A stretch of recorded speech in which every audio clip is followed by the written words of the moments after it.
बिस्मिल्लाहिर्रहमानिर्रहीम, अस्सलाम वालेकुम। मैं हूं नुसरत हारिस और आप देख रहे हैं कौम की आवाज़। और आज का प्रोग्राम है कौम के मेहमारों के हवाले से। हम बच्चों को बहुत अहमियत देते हैं, अपने घरों में भी, घर से बाहर भी, और ऑब्वियसली अगर किसी इंडिविजुअल फैमिली की बात की जाए या इज्तिमाई तौर पर आवाम की बात की जाए तो बच्चों की एक ख़ास हैसियत है, एक ख़ास मर्तबा है, एक ख़ास जगह है। लोग उन पर शफ़क़त भी करना चाहते हैं, लोग उनको प्रोवाइड भी करना चाहते हैं। मुल्क की सतह पर ये भी देखते हैं कि हुकूमत की तरफ से ऐसी सपोर्ट होनी चाहिए वालिदैन के लिए और बच्चों के लिए कि कल के हमारे मेहमार, जिनको हम ये समझते हैं कि वो मुल्क की बागडोर संभालेंगे, उनकी नशो-नुमा की बेहतरीन अक्कासी हो सके, उसका बेहतरीन तरीक़ाकार अपनाया जा सके। लेकिन हम ही लोग हैं और हमारे ही दरमियान अनफॉर्चुनेटली ऐसे बहुत सारे वाक़यात और हादसात हैं जो आपने और हमने देखे हैं और जिनसे दिल दहल जाता है। अगर हम अपने आप को उस जगह पर रख के सोचें और अगर हम अपने बच्चे के हवाले से वो सोचें तो हमसे बर्दाश्त ही ना होगा, वो सोच ही बर्दाश्त नहीं होगी। मैं आपकी याद दहानी के लिए आपको बताना चाहती हूँ कि ऐसे बहुत सारे मामलात हैं स्कूल्स में, मदारिस में, गवर्नमेंट में, प्राइवेट में, जहाँ पर आपने देखा प्राइवेट में थोड़ा सा कम है क्योंकि प्राइवेट में एक कमर्शियल एस्पेक्ट होता है, माँ बाप से टीचर्स की मुलाकात होती है और क्योंकि माँ बाप एक तरह के क्लाइंट्स होते हैं तो बच्चों के साथ वो वाला जुल्म नहीं किया जाता जो हम बाकी जगहों पर देखते हैं। ये मैं रेशियो के हवाले से बता रही हूँ, वरना वायलेंस चाहे वो जिस्मानी हो, चाहे वो जहनी हो, चाहे वो ह्यूमिलिएशन हो, चाहे वो किसी भी किस्म का ऐसा मामला हो, ऐसा एक्शन हो, ऐसी ज़बान हो जो बच्चे के कॉन्फिडेंस को शेक कर दे, उसकी पर्सनैलिटी को हिला कर रख दे और उसे वो ना रहने दे जो खूबियाँ उसके अंदर हैं, इस चीज़ को उजागर किया जाता है। इस चीज़ के हवाले से एक बिल पास किया गया है जिसके बारे में मैं आपको बताना चाहती हूँ।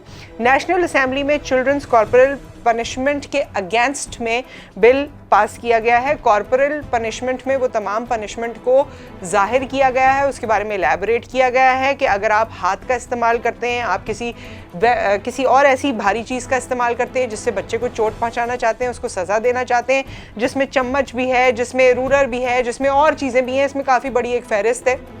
इसके अलावा आपकी वो हरकत, आपका वो एक्शन कि जहाँ बच्चा दरसगाह में मौजूद है और आपकी किसी एक्शन से उसकी ह्यूमिलिएशन इस हद तक हो रही है, उसकी इज़्ज़त नफ्स पर किसी तरह से अटैक हो रहा है, उसकी इज़्ज़त को इस तरह से रोंदा जा रहा है कि वो बच्चा वो ना रहे जो कैपेबिलिटी उसमें है। फिर ये पूरा एक कैनवस है जिस पे बड़ा गौर व फिक्र किया गया और अब ये बिल पास किया गया है फेडरल में।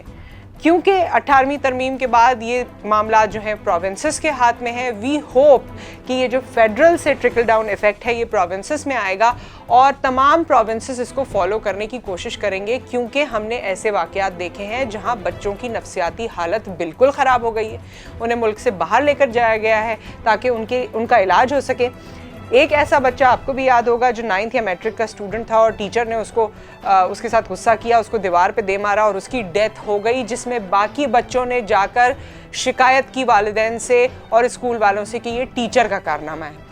सो इस तरह के और भी आपने वाक़यात देखे हैं और भी बहुत सी वायरल वीडियोज़ आपने देखी हैं जहाँ बच्चों को रस्सियों से बांधा जा रहा है, जहाँ पंखे से उल्टा लटकाया जा रहा है, जहाँ डंडों से मारा जा रहा है और इतना मारा जा रहा है कि वो लहू लुहान हो रहे हैं या उनके जिस्म पे नील पड़ गए हैं या फिर उनकी जान चली गई है। सो हम इस बिल का खैर मकदम करते हैं एज अ सोसाइटी, कौम की आवाज़, लेकिन इसकी इम्प्लीमेंटेशन कितनी मुमकिन हो पाएगी, इसकी अफादियत कैसी होगी और इसका इस्तिफादा कैसे हो सकेगा। हमारे साथ मेहमान मौजूद हैं काशिफ मिर्ज़ा साहब जो कि स्पार्क से एसोसिएटेड हैं। स्पार्क वो एसोसिएशन जो बच्चों के लिए काम करती है। Kashif sahab is an advocacy and communication manager over there. आपको खुशामदीद कहते हैं। अस्सलाम वालेकुम जी काशिफ साहब। ये ओवरऑल जो बिल पास हुआ है ऑब्वियसली इसका तमामी फोरम्स पे खैर मकदम किया जा रहा है, आपका क्या कहना है?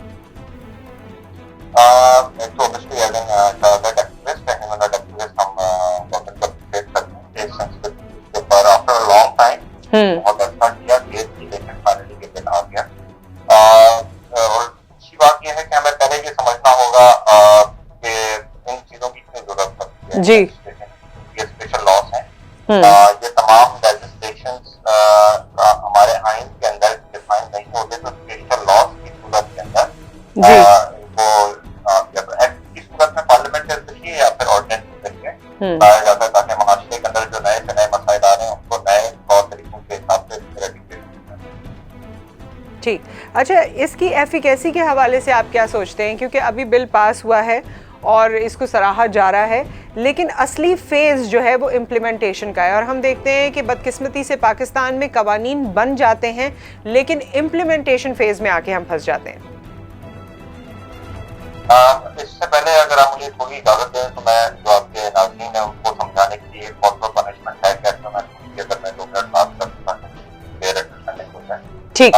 वायलेंस अगेंस्ट चिल्ड्रन को अगर हम बात करते हैं कि बच्चों को बहुत सारी फॉर्म्स हैं, बच्चों को जिस्मानी, जहनी तौर पे जब हर्ट टॉर्चर किया जाता है तो वो वायलेंस अगेंस्ट चिल्ड्रन के खिलाफ है। बहुत इकसाम है, उसकी एक इकसाम ये है कॉर्पोरल पनिशमेंट। कॉर्पोरल पनिशमेंट से जो मुराद है वो बच्चों को टॉर्चर करना।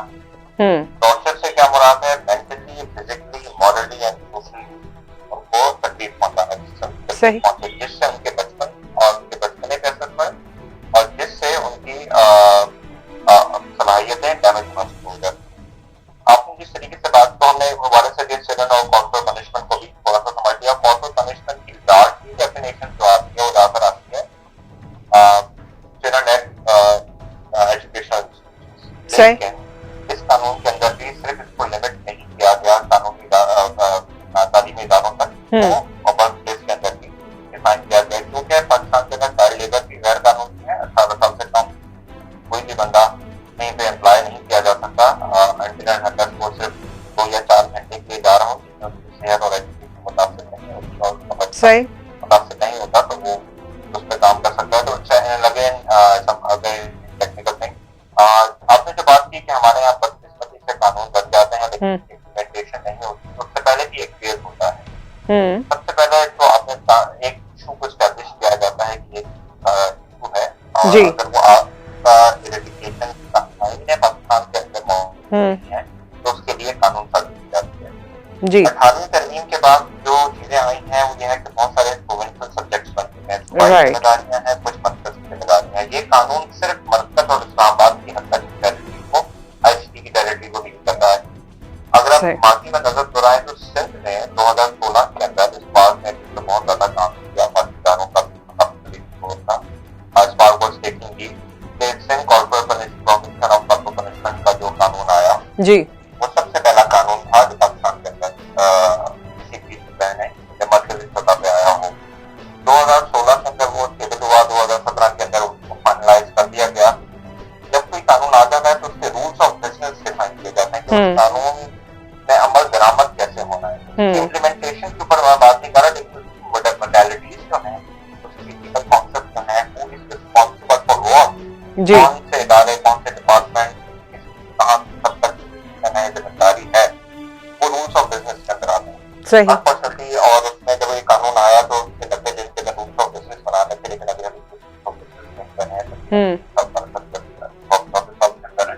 ठीक पाकिस्तान उन 69 ममालिक के अंदर है जिसने कानूनी तौर पे कॉर्पोरल पनिशमेंट के ऊपर कुछ ना कुछ इंतजाम करना शुरू कर दिए हैं। ये करंट लेजिस्लेशन और पिछली लेजिस्लेशन को अगर हम मिला के पढ़ लें तो दुनिया के 69 ममालिक पेरिस के अंदर हम आते। ठीक है। जब रूल्स ऑफ बिजनेस बन जाते हैं तो फिर हम जाके इदारा जाती जो जिम्मेदारियां हैं उसकी हम बात करें। सिंध के अंदर एक अथॉरिटी है जिसको हम सिंध चाइल्ड प्रोटेक्शन अथॉरिटी कहते हैं। ये है कि सिंध के अंदर वो तमाम बच्चों की तहफ़्फ़ुज़ का ज़ामिन है और जिसकी जिम्मेदारी ये है कि कोई ऐसा बच्चा विद और विदाउट पेरेंटल केयर, विद और विदाउट एनी शेल्टर की प्रेजेंस अंदर है, इर्रिस्पेक्टिव ऑफ दी इस आइडेंटिटी के वो सिंध की है या नहीं, जो ठीक है क्या नहीं, बट वो इस प्रेजेंस के अंदर है तो सिंध चाइल्ड प्रोटेक्शन अथॉरिटी की जिम्मेदारी है जो बच्चों का तहफ़्फ़ुज़ बनाए। ठीक है। इसमें कॉर्पोरल पनिशमेंट भी आ जाती है, ये अथॉरिटी कॉर्पोरल पनिशमेंट को भी देखती है। जी मैं उसमें आपको डिफाइन करता हूँ, मैं तो इसी की तरफ में आ रहा हूँ।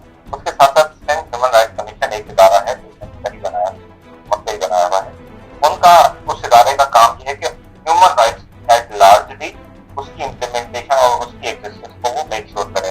ठीक है। Sindh child protection authority is specific children and human rights commission at large for human rights, क्योंकि child rights is the human rights as well, हम दोनों को अलग नहीं कर सकते। बिल्कुल, बेशक, क्योंकि मुतासिर होते हैं, वल्नरेबिलिटी ज्यादा होती है, जैसे बच्चों की स्पेशल कानून और स्पेशल प्रोटेक्शन पॉलिसी बनाई जाती है। लेकिन हमारे यहाँ, sorry for the interruption Kashif साहब, लेकिन हमारे यहाँ हमने देखा है कि बच्चों के हुकूक के हवाले से ख़ास तौर पर, क्योंकि जब ये मामला उजागर हुआ तो इसमें स्कूलों का, मदारिस का, और जो पिछले इंसिडेंट्स हैं, वाक़यात हुए जिसमें बच्चों की जानें चली गई हैं, पढ़ने वो जाते हैं अपनी दरसगाह में और उसके बाद उनके साथ ऐसी पनिशमेंट्स हुई कि उनकी जान चली गई। इसके बाद हमने कम ही देखा है कि इस तरह की अथॉरिटी के पास लोग गए हों। वो तो एक मुकदमा बन जाता है या कभी मीडिया उसे उछाल लेता है। हमारे यहाँ सही अवेयरनेस या इन्फॉर्मेशन भी नहीं है। ये जो आपने कहा कि ज़ाहिर है 18वीं तरमीम के बाद अभी तक जितनी डेवलपमेंट हुई है वो फेडरल में हुई है, सिंध के लेवल पर फिर आगे क्या होगा? जी अच्छा जी जी जी बताइए फिर सिंध। अब जो ये जो लेटेस्ट मामला है जो हम बिल की बात कर रहे हैं, सिंध में पहले 2017 में डेवलपमेंट हुई लेकिन उसका कोई ख़ास नतीजा आपने देखा, या इस बिल को आप समझते हैं कि फेडरल के अलावा बाकी प्रोविंसेस में भी इसका असर और रसूख होना चाहिए या उनकी असेंबलीज को भी इसे पास करना चाहिए? हाँ देखिए, अगेन मैं बात करूँ, जब कानून बन गया उस कानून के बाद रूल्स ऑफ बिजनेस बनना बहुत जरूरी है। मैंने 2 इदारों का नाम लिया, सेंट्रल प्रोटेक्शन अथॉरिटी और सही। अगर आप इनसे भी बात करें तो इन्होंने हार्डली जाके किसी भी ऐसे केस के ऊपर एक्शन लिया हो, उन्होंने कोई भी जाके एक्शन नहीं लिया, जो हम समझते हैं कि गलत है। सेंट्रल प्रोटेक्शन अथॉरिटी जो है उसकी मेन जिम्मेदारी है कि वो जहाँ पे भी किसी भी किस्म की बच्चों के अंदर आपको कंप्लेन मिलती है तो उस पर एड्रेस करें। सेंट्रल प्रोटेक्शन अथॉरिटी का एक बाकायदा कंप्लेन मैकेनिज्म सिस्टम भी है और चाइल्ड प्रोटेक्शन यूनिट भी बने हैं। अगर आप उनसे भी रास्ता करें तो उनके पास भी किसी भी कंप्लेन नहीं है या कोई भी केस उन्होंने डायरेक्टली एड्रेस नहीं किया, तो क्या हम ये मान लें कि कॉर्पोरल पनिशमेंट खत्म हो गई है? हम तो ये नहीं मान सकते। आए दिन के साथ है। और जब मैं सोसाइटी की बात करता हूँ तो उसमें मैं मीडिया को साथ और लॉयर्स कम्युनिटी को साथ मिला के बात करता हूँ। एनजीओ सेक्टर या right, civil society is a collection of media, जी, ऑल दीज, बिल्कुल बिल्कुल। अब मीडिया पे जो केसेस आ जाते हैं, अक्सर बहुत सारे अपने मॉडर्नाइजेशन आ गई है, बहुत सारी जगहों पे कैमरास लगे हुए हैं, उसके जरिए एविडेंस बेस्ड केसेस आ जाते हैं। तो वो भी अंदर के मीडिया पे या मीडिया पे जब तक वायरल ना हो जाए तो उसके ऊपर एक्शन नहीं होता। बिल्कुल नहीं होता। अब मैं सिंध चाइल्ड प्रोटेक्शन अथॉरिटी के ऊपर मेरे बहुत दोस्त हैं, वो अगर ये सब सुनेंगे तो डेफिनेटली नाराज होंगे। उसके ऊपर 20 करोड़ रुपए की फंडिंग दुबई गवर्नमेंट ने एलोकेशन कर दी। एलोकेशन होने के बाद उस पूरी फंडिंग रिलैप्स कर गई सिवाय तनख्वाहों के और किराए के बिलों। सही। तो there was no actual ground based work on that और उधर दैट्स व्हाट इट वाज नेगे वो माइट भी करेंगे। लेकिन ये हम पहले एक कानून बनना एक इशू है, कानून बन जाए तो उसके रूल्स ऑफ बिजनेस बनना एक इशू है, वो बन जाए तो फिर फंडिंग एलोकेशन कराना एक चैलेंज बन जाता है। फंडिंग एलोकेशन हो जाए तो फिर उसकी एग्जीक्यूशन वो एक चैलेंज बन जाता है। यानी कि इसमें इतने मराहल है, ये एक पहला खतरा है। मैं इसमें अपनी समझ के लिए आपसे काशिफ साहब पूछना चाहती हूँ, क्योंकि इसमें ये कहा गया है फंडिंग वगैरह जो बाकी टेक्निकलिटीज़ हैं, ऑब्वियसली आवाम उस हवाले से ज़्यादा जानती नहीं है या इंटरेस्ट लेती नहीं है। लेकिन एक इंटरेस्टिंग पॉइंट ये है कि नाउ अगर किसी बच्चे के साथ कोई जुल्म होता है, कोई वायलेंस होता है, मेंटल या फिजिकल टॉर्चर होता है, सो उसके गार्डियंस या उसके घर वाले उसको इस मामले को कोर्ट में लेके जा सकते हैं डायरेक्टली। तो क्या आप ये कहना चाह रहे हैं कि कोर्ट में जो खर्चा होगा वो हुकूमत बेयर करेगी? देखिए, हमें इसमें इसको स्ट्रॉन्ग करने के लिए पेरेंट टीचर कमिटीज जो है उसका फॉर्म होना बहुत जरूरी है। पेरेंट टीचर्स कमिटीज बने और वो महीने में एक दफा जरूर मिले जी, कि वो ताकि और उसमें बच्चे को पहले ये बताया जाए और तमाम क्लासमेट्स को पता हो। 2019 के केस में मैं आपको बताऊं जिसमें एक बच्चा बहुत हो गया था जी, तो उसके क्लासमेट्स ने जाके कंप्लेन की जी, अपने पेरेंट्स को बताया कि हमारे स्कूल वाले तो मामले को दबा रहे थे। तो उस बच्चों की मोबिलाइजेशन के जरिए, उनकी अवेयरनेस के जरिए वो केस हाईलाइट हुआ मीडिया के तरह। बिल्कुल काशिफ साहब, क्योंकि वक्त हमारे पास कम है, मैं आपसे ये जानना चाहती हूँ कि अभी जो बिल पास हुआ है इसका क्या असर आप देख रहे हैं? इसका असर आप सिर्फ फेडरल में देख रहे हैं या इसका असर आप दूसरे सूबों में भी देख रहे हैं? फिर इसका असर आप किस तरह सोसाइटी में ओवरऑल बच्चों के हवाले से, उनकी रहनुमाई के हवाले से या उनकी बेहतरी के हवाले से देख रहे हैं? अच्छा, इसको मैं थोड़ा सा पॉलिटिकली इसका आंसर हो जाएगा, लेकिन ये है कि जब जहाँ जिन सूबों के अंदर मरकज की हुकूमत होती है, यानी कि जो पार्टी के अंदर मरकज के अंदर है और अगर सूबाई हुकूमत के अंदर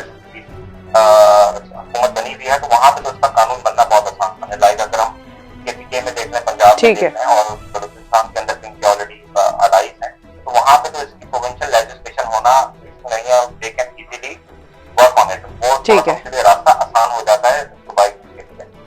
राइट। मरकज के सतह पे इसका होना बहुत जरूरी है, इस्लामाबाद एक ICC सेक्टर के जरिए देखा जाता है 18वीं तकनीक के बाद। ये बारिश का एक पहला खतरा है, ये कोई कामयाबी एक हद तक की कामयाबी ठीक नहीं है, लेकिन इसके rules of business as soon as possible बने, उसके नीचे अगर कोई इदारा डेवलप करना है उस इदारे को डेवलप किया जाए और उसकी funding as soon as possible allocation अगले बजट के अंदर जो कमिंग बजट आएगा गवर्नमेंट इसमें बजट एलोकेट करे। ठीक है, पेरेंट टीचर कमेटी हर स्कूल के अंदर गवर्नमेंट की जिम्मेदारी है, इवन प्राइवेट हो या गवर्नमेंट का इदारा हो, वहाँ पे वो फॉर्म करें। बहुत शुक्रिया काशिफ मिर्ज़ा साहब, आपका बहुत बहुत शुक्रिया, आपने हमें ज्वाइन किया for all your time and information. जी ख़वातीनो हज़रात, और काशिफ मिर्ज़ा साहब ने हमें ओवरऑल इस सूरत हाल के हवाले से बताया, और उनसे बात करने के बाद मुझे ये अंदाज़ा हुआ कि अथॉरिटीज़ या कमिटीज़ या और ऐसी चीज़ें हमारे पास ऑलरेडी मौजूद हैं। ज़रूरत इस अमर की है कि जो चीज़ हमने पेपर पर कर रखी है, जो बिल हमने पेपर पे पास किया है, वो कानूनी तौर पर भी लागू होना चाहिए, उसकी प्रैक्टिकलिटी होनी चाहिए, और उसकी प्रैक्टिकलिटी इस तरह से होनी चाहिए जिसका फ़ायदा सबको पहुँचे। मैं जाते जाते एक और चीज़ आपको बताती जाऊँ कि इस बिल के तहत जो बच्चों के कॉर्पोरल पनिशमेंट के अगेंस्ट में पास किया गया है, ये भी कहा गया है कि हर वो शख्स जो ऐसे काम में मुलव्वस पाया गया, जिसने बच्चों के साथ वायलेंस किया, उसकी जॉब ख़त्म तो हो जाएगी लेकिन उसको आगे जॉब मिलने के इम्कानात भी ख़त्म हो जाएंगे, क्योंकि वो इंसान जो छोटे बच्चों के साथ ऐसी ज़्यादती करे, उसका मेंटल लेवल क्या होगा या उसकी साइकोलॉजिकल स्टेट क्या होगी, उस पर ख़ुद सवालिया निशान बन जाएगा। तो ये एक बड़ा ही अच्छा स्टेप है, लेकिन जिस तरह काशिफ साहब ने कहा कि ये शुरुआत है, ये मुकम्मल काम नहीं है। वी होप कि हमारी गवर्नमेंट इस पे मज़ीद नज़रसानी करेगी और तमाम सूबे यक ज़बान होकर एक साथ सेम बोर्ड पे खड़े होकर बच्चों के हवाले से ये जो बिल पास किया गया है इसकी निगहदाश्त भी करेंगे और इसे बेहतर बनाने की कोशिश भी करेंगे और इसकी इम्प्लीमेंटेशन के लिए काम भी करेंगे। नुसरत हारिस को इजाज़त दीजिए, आपसे फिर मुलाकात करेंगे। अल्लाह हाफ़िज़। This program was brought to you by ideal group की एक शानदार पेशकश, नाजिमाबाद 4 नंबर अन्नू भाई पार्क के अकब में आइडियल गोल्ड विस्टा प्रोजेक्ट में शामिल 5 कमरों के व्हाइट गोल्ड अपार्टमेंट्स। इसके अलावा आइडियल गोल्ड विस्टा में 2, 3 और 4 कमरों के स्टैंडर्ड अपार्टमेंट्स भी शामिल किए गए हैं। जदीद का पार्किंग सिस्टम, रिसेप्शन लॉबी और तेज रफ्तार लिफ्ट्स, रूफटॉप सिटिंग एरिया, मखसूस प्रेयर एरिया, जदीद तर्ज का जिम, 24/7 CCTV। इसके ग्राउंड फ्लोर पर जदीद तरीन शॉपिंग मॉल, नेशनल और मल्टीनेशनल ब्रांड्स के लिए मौजूद तरीन आइडियल गोल्ड विस्टा, जदीद रिहाइश में सबसे अलग तर। UAN 0311174442।